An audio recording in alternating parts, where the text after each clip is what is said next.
நடிகர் இருந்தால் அவரை வச்சு இந்த யூடியூப்பில் ஒரு 200 300 வீடியோஸ் வருது.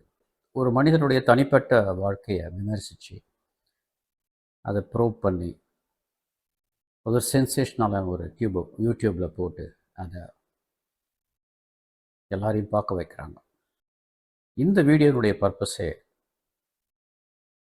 காலையில் நடைப்பயிற்சி இருந்தால் அது தற்கொலைக்கு சமம் அப்படின்னு ஒரு டாக்டர் சொன்னார் அப்படின்னு இன்னொரு டாக்டர் சொல்கிறார். யாருமே யாருடைய இறப்பையும் கணிக்க முடியாது. எந்த டாக்டருமே கடைசியில் கடவுளை வேண்டிக்கோங்க அப்படின்ட்டு தான் போகிறாங்க. உங்களுடைய ரிப்போர்ட்ஸ் எல்லாம் நார்மலாக இருக்கலாம். அதனால் ரிப்போர்ட் மட்டும்தான் நார்மல், நீங்கள் நார்மலா அப்படிங்கிறத நிச்சயமாக சொல்ல முடியாது. இப்படி தற்கொலைக்கு சமம் காலையில் நடைபயிற்சி பண்ணுறது அப்படிங்கிற ஒரு வார்த்தையை வேறு யாராவது சொல்லலாம். ஆனால் ஒரு டாக்டர் சொல்லும் பொழுது பார்க்குறவங்க அத்தனை பேரும் சடனாக ஒரு மன உளைச்சலுக்கு ஆளாகிறாங்க. காலையில் நடைப்பயிற்சி பழகிறவங்களுக்கு மாரடைப்பு வருது, திங்கட்கிழமை தான் வருது அப்படின்னு சொல்லும் பொழுது இந்த மனசுக்குள்ளே இந்த எண்ணம் பதிய ஆரம்பிக்குது. ஒவ்வொரு தடவையும் நடைப்பயிற்சி போகும்போதும் அவர் அப்படி சொன்னாரே, நமக்கு ஏதாவது இருக்குமோ, ஒரு சாதாரணமாக ஒரு படபடப்போ, ஒரு வேகமாக நடந்ததுனால ஒரு மூச்சு வாங்கினாலோ, இல்லை ஒரு சோர்வாக இருந்தாலோ, நடைப்பயிற்சி பண்ணால் ஹார்ட் அட்டாக் வரும்னு சொன்னாங்களே, ஒருவேளை எனக்கு ஹார்ட் அட்டாக் இருக்குமோ, அந்த பயத்தை நீங்களே உண்டாக்குறீங்க. திங்கட்கிழமைன்னு வரும்பொழுது மனசுக்குள்ள ஒரு பதட்டம். இது இப்படி சொல்லாமல் இதுக்கெல்லாம் ஒரு விளக்கம் கொடுத்து யாருக்கு வரலாம் அப்படிங்கிறத ஒரு விளக்கி இருக்கணும். ஓகே, இப்படி ஒரு டாக்டர் சொல்கிறாங்க, இப்படி ஒரு விஷயம் இருக்குது அப்படிங்கிறதனுடைய அடிப்படை என்ன? நடக்கிற அத்தனை பேருக்குமே இந்த பிரச்சனை வருமா? ஹார்ட் அட்டாக் வரத்துக்கு பல காரணங்கள் இருக்குது, எல்லாத்தையும் ரிஸ்க் ஃபேக்டருங்கிறோம். இவங்க சொன்னதனுடைய அடிப்படை என்ன அப்படின்னா, ஒரு 20 to 40% heart attack incidents early மார்னிங்கில் வருது. இந்த ஏர்லி மார்னிங்கில் வரும்பொழுது நடைப்பயிற்சி பண்ணுறவங்களுக்கு மட்டும்தான் ஏர்லி மார்னிங் வருமா அப்படின்னா அப்படியும் ஒரு பாயிண்ட் எடுத்துக்க முடியாது. நிறைய சமயத்தில் ஏர்லி மார்னிங் வருது. எந்திரிச்சு போனார், யூரின் பாஸ் பண்ண போனார், பாத்ரூமில் இருந்தார், நெஞ்சு வலிக்குதுனார், இறந்துட்டார். ஸோ இதுவும் ஏர்லி மார்னிங் தான்.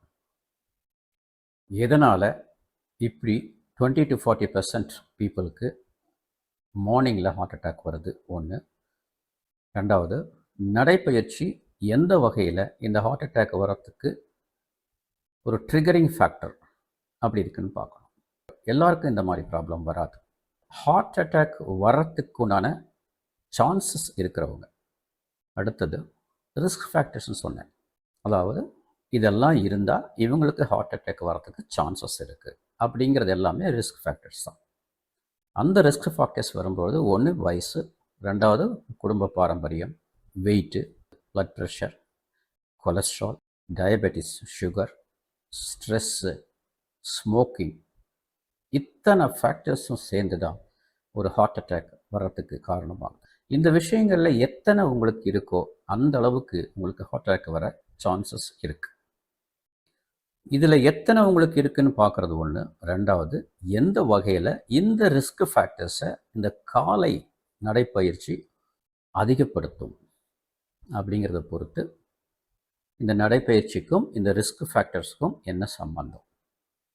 ஒரு லிஸ்ட்டை போட்டோம்னா, ஒன்று ப்ளட் ப்ரெஷர் மார்னிங்கில் அதிகமாக சான்சஸ் இருக்குது. ரெண்டாவது ஹார்ட் ரேட் அதிகமாகும்போது நேச்சுரலாகவே பிபி அதிகமாகும். மூணாவது ஸ்ட்ரெஸ் ஹார்மோன்.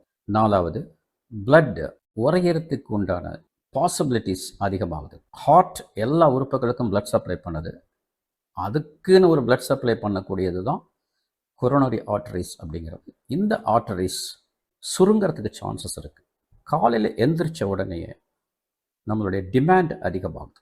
இது எல்லாம் சேர்ந்து தான் ஹார்ட் அட்டாக் வர்றதுக்கு உண்டான ஒரு காரணமாக அமையுது.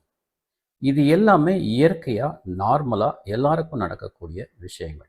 இவ்வளவு விஷயங்கள் ஒரு ரிஸ்க் ஃபேக்டர் இருக்கிறவங்களுக்கு நடக்கும்பொழுது அது ஹார்ட் அட்டாக் வர்றதுக்கு ஒரு காரணமாக அமையுது.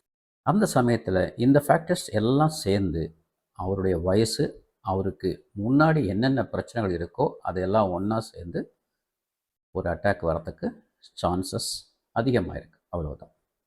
Heart attack and cardiac arrest ரெண்டுமே டிஃப்ரெண்ட். ஹார்ட் அட்டாக் அப்படிங்கிறத மாரடைப்புன்னு தமிழில் சொல்கிறோம். காரணம் இரத்த குழாய் அடைப்பு, அதனால் வரக்கூடிய ஒரு திசுக்களுடைய இறப்பு. அந்த இரத்த குழாய் முழுவதுமாக அடைக்கிறதுனால வரக்கூடிய ஒரு விஷயத்தை தான் மார் அடைப்புங்கிறோம். கார்டியக் அரெஸ்ட் அப்படிங்கிறது ஒரு எலக்ட்ரிக்கல் விஷயம், ஒரு கண்டக்ஷன் விஷயம். இது ரெண்டுக்கு வித்தியாசத்தை இன்னொரு தடவை பார்க்கலாம். காலையில் நடக்கும்போது ஏன் இந்த அடைப்பு உண்டாகிறதுக்கு உண்டான சான்ஸ் அதிகமாக இருக்குது அப்படிங்கிறத பற்றி தான் பார்க்குறோம். First point, stress hormones. ஸ்ட்ரெஸ்ஸுங்கிறது உடனடியாக நம்ம ஒரு பெரிய மேட்டரை டிஸ்கஸ் பண்ணுறோம். ஸ்ட்ரெஸ் இல்லை, காலையில் எந்திரிச்சு வேலைக்கு போகணும் அப்படிங்கிறதே ஒரு ஸ்ட்ரெஸ் தான். 8 மணி நேரம் தூங்கும் போது நம்ம உடம்புல எல்லா உறுப்புகளும் ரெஸ்ட் எடுக்குது. திடீர்னு அலாரம் வச்சுருக்கோம், எந்திரிக்கும் போதே ஒரு படபடப்பு வருது, அது ஒரு ஸ்ட்ரெஸ். அந்த ஸ்ட்ரெஸ்ஸை மேனேஜ் பண்ணுறதுக்காக பல ஹார்மோன்ஸ் உள்ளுக்குள்ளே சுரக்குது. அதில் ஒன்று கார்டிசால், ரெண்டாவது அட்ரினாலின் அப்படிங்கிற ஒரு ஹார்மோன், அப்புறம் நார் அட்ரினாலின்.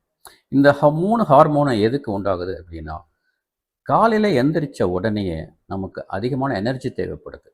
ஒரு புது நாள் உண்டாகுது, அதனால் உனக்கு நிறைய எனர்ஜி தேவைப்படும். அப்படிங்கும்போது நிறைய பேருக்கு பார்த்தீங்கன்னா காலையில் பிளட் சுகர் அதிகமாக இருக்கும், ஃபாஸ்டிங், மத்தியானம்லாம் கம்மியாக இருக்கும். குளுக்கோஸ் எடுத்துகிட்டு போகிறது எது? பிளட்டு. அந்த பிளட்டு எப்படி பம்ப் பண்ணுது? ஹார்ட்டு. ஸோ எத்தனை தடவை பம்ப் பண்ணி எவ்வளோ பிளட்டை வெளியில் ஏற்றணும் அப்படின்னு டிசைட் பண்ணுறது இந்த அட்ரினலின், நார் அட்ரினலின் இதெல்லாம். இந்த கார்டிசால் அப்படிங்கிறது ஒரு எமர்ஜென்சி சமயத்தில், ஒரு ஸ்ட்ரெஸ் சமயத்தில் அதை ஃபேஸ் பண்ணுறதுக்கு உண்டான ஒரு ஹார்மோன் தான் இது. இந்த ஹார்மோன் எல்லாம் அதிகமாகும்போது ஹார்ட் ரேட் அதிகமாகுது.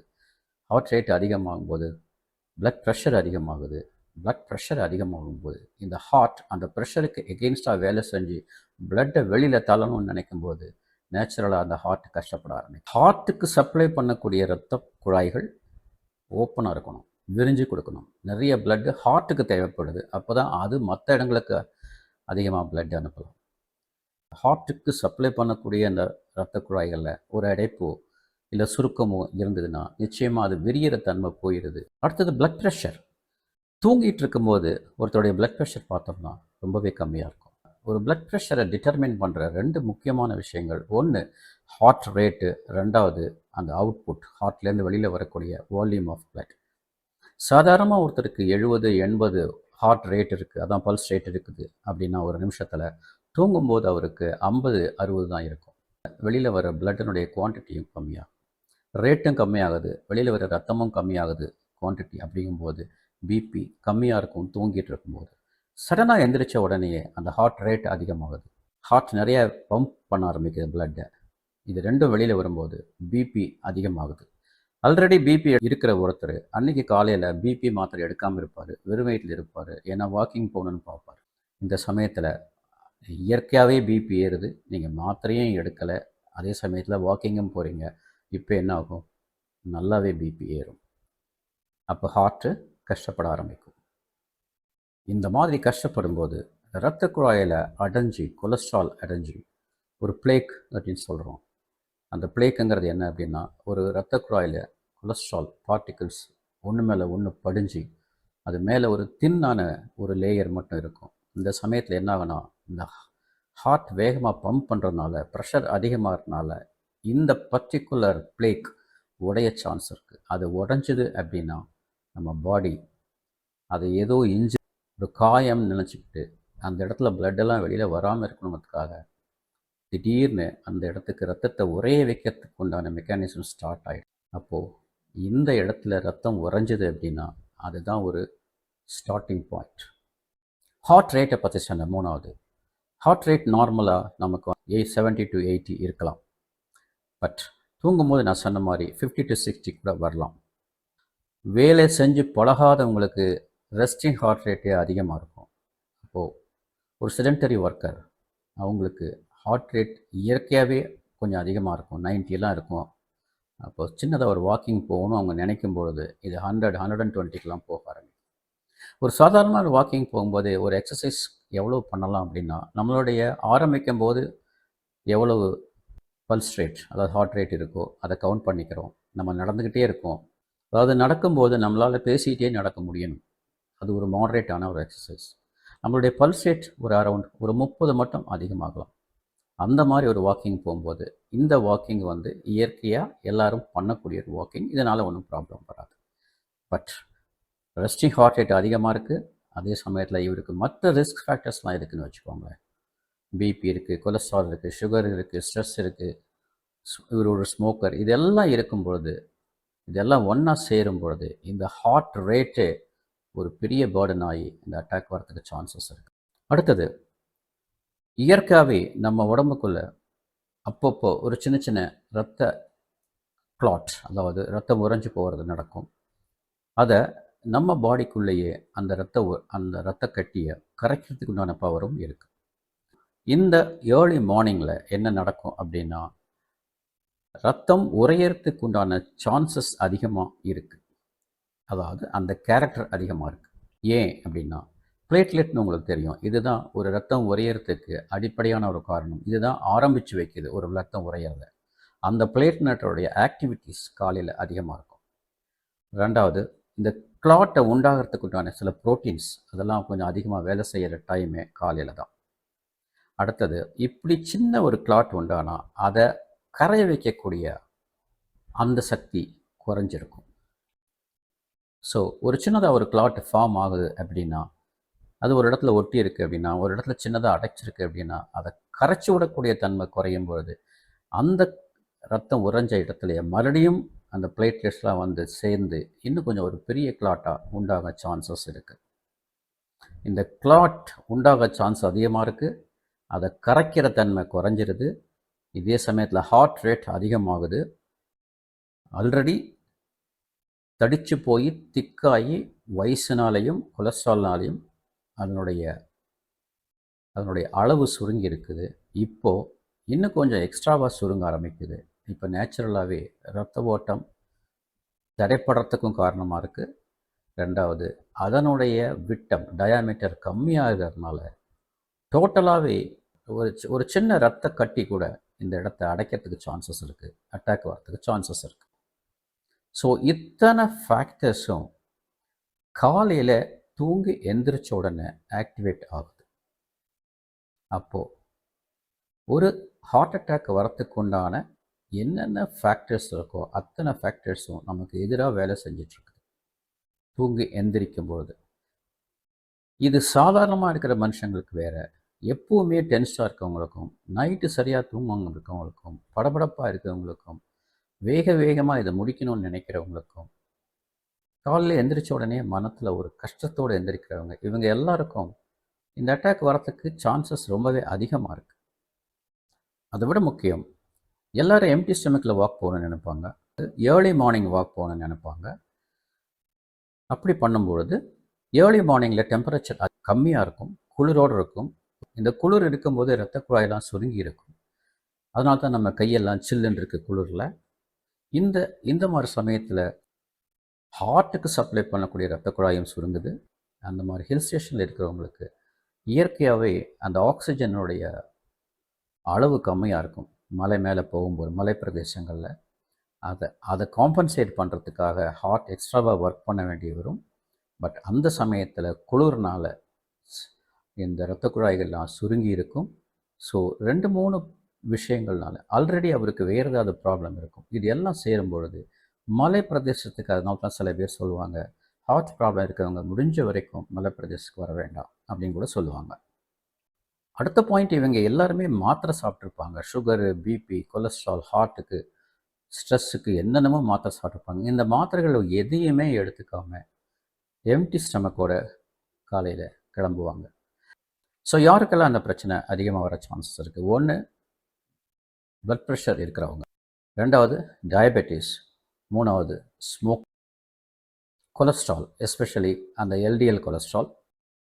ஆல்ரெடி ஹார்ட்டில் ஒரு சின்ன இரத்த குழாய் பிரச்சனை இருக்கிறவங்க, ஹார்ட் ப்ராப்ளம் இருக்கிறவங்க, வெயிட் அதிகமாக இருக்கிறவங்க, ஸ்லீப் ஆப்னியாமாங்க, தூக்கத்தில், அதை தவிர க்ரானிக் ஸ்ட்ரெஸ். ஸோ இத்தனை ஃபேக்டர்ஸும் இருக்கிறவங்க, எஸ்பெஷலி ஒரு 50 to 60 இயர்ஸ் இருக்கிறவங்க, இவங்க காலையில் எழுந்துச்சு வாக்கிங் போனால் கேர்ஃபுல்லாக போகணும். அதை விட முக்கியம், வார்ம் அப் அப்படின்னு ஒன்று கேள்விப்பட்டிருப்பீங்க. ஒரு விளையாட்டுக்கு போனால் கூட முதல்ல கை காலெல்லாம் உதறோம், ஒரு சின்னதாக ஒரு ரவுண்ட் அடிக்கிறோம்.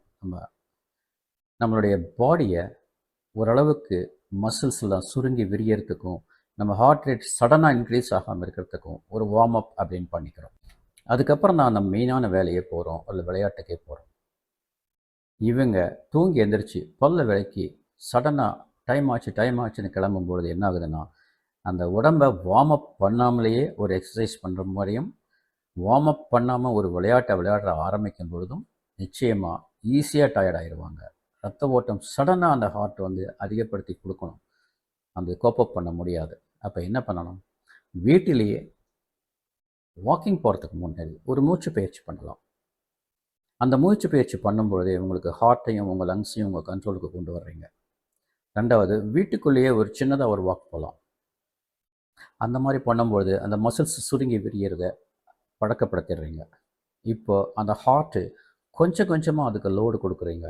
அது பிக்கப் பண்ணிவிட்டு அதை சமாளிச்சுக்கும். திடீர்னு காலையில் எந்திரிச்ச உடனே வாக்கிங் போகும்பொழுது இந்த கொஞ்சம் கொஞ்சமாக லோடை இன்க்ரீஸ் பண்ணாமல் சடனாக நீங்கள் லோடு கொடுக்கும்பொழுது அந்த ஹார்ட் தாங்காது. எஸ்பெஷலி ஒரு டேமேஜ்டு ஹார்ட், ஒரு டயர்டு ஹார்ட்ஸை அடித்து வேலை வாங்குற மாதிரி தான் இது. ஒரு நிமிஷத்தில் 5000 millilitre blood heart pump பண்ணுது. இதில் பார்த்தீங்கன்னா லிவருக்கும் கிட்னிக்கும் தான் மேஜர் போர்ஷன் போகுது. லிவர் 1400னா கிட்னி 1000 ml ஒரு நிமிஷத்துக்கு ரிசீவ் பண்ணுதுன்னா, பிரெயின் ஒரு 600 to 700 ml பண்ணுது. அப்படின்னா இது இவ்வளவு பிளட்டையும் பம்ப் பண்ணுற இந்த ஹார்ட்டு, அது ஒரு நிமிஷத்துக்கு அது வேலை செய்ய எடுத்துக்கிற பிளட்டு பார்த்தா ஒரு 200 to 250 ml கூட கிடையாது. இது சாதாரணமாக அட் ரெஸ்ட். வேலை அதிகமாகும் போது இந்த 200 ml அல்லது 250 ml அப்படிங்கிறது 2 மடங்காக சான்சஸ் இருக்குது. அப்போது அது கஷ்டப்பட்டு அமர்த்தும் பொழுது இந்த எல்லா ஃபேக்டரும் சேர்ந்து இந்த மாதிரி ஒரு இரத்த குழாய் அடைப்பு ஏற்பட சான்சஸ் அதிகம் இருக்குது. ஸோ ஏர்லி மார்னிங் எழுந்திரிச்சு நடக்கிறது தற்கொலைக்கு சமம் அப்படின்னு சொன்னது ரொம்ப கேஷுவலாக ஒரு மேலோட்டமான சொன்ன வார்த்தையாக இருந்தாலும் அதுக்குண்டான அடிப்படை காரணத்தை நீங்கள் தெரிஞ்சுக்கிட்டீங்க. இது எல்லாருக்கும் நடக்கிறதில்ல. ஏற்கனவே ஹார்ட்டில் ப்ராப்ளம் இருக்கிறவங்களுக்கு நடக்க சான்சஸ் இருக்குது. அதுவுமே சில ப்ரிகாஷன்ஸ் எடுத்துக்கிட்டோம் அப்படின்னா நிச்சயமாக இந்த மாதிரி சான்சஸ் கம்மி.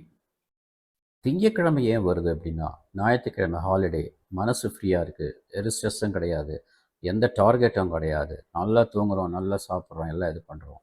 அப்போது அந்த ஞாயிற்றுக்கிழமை தூங்கும்போதே ஒரு சின்ன ஒரு படபடப்போடு தூங்குகிறோம். காலையில் எந்திரிக்கும் போது அது இன்னும் கொஞ்சம் அதிகமாகுது. அதனால தான் திங்கக்கிழமை ஹார்ட் அட்டாக்ஸ் நிறைய பேருக்கு வருது அப்படிங்கிற ஒரு காரணம் இருக்கும். ஒரு ஃபேக்ட்ரி எடுத்திங்கன்னா கூட ஒரு வருஷத்தில் எந்த நாட்களில் ஆக்சிடெண்ட்ஸ் அதிகமாக இருக்குது அப்படின்னு பார்த்தா, இண்டஸ்ட்ரியல் ஆக்சிடெண்ட்ஸ் பார்த்திங்கன்னா திங்கக்கிழமை தான் இருக்கும். தவறு நடக்க சான்சஸ் இருக்குது ஒரு ஃபேக்ட்ரிக்குள்ளே. அதே மாதிரி தான் திங்கக்கிழமை எந்திரிக்கும் பொழுது ஒரு ஹார்ட் அட்டாக் வரத்துக்கு உண்டான சான்சஸும் ரெஸ்ட்டில் இருந்து ஒரு திடீர்னு ஒரு ஒர்க்கை அதிகப்படுத்துறதுனால வரக்கூடிய ப்ராப்ளம் தான் திங்கக்கிழமை ஹார்ட் அட்டாக்.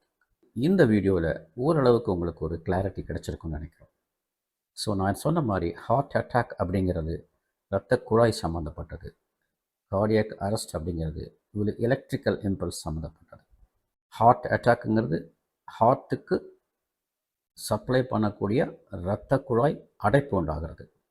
கார்டியாக் அரெஸ்ட் அப்படிங்கிறது ஹார்ட் அப்படியே வேலை செய்கிறத நிறுத்திடுது.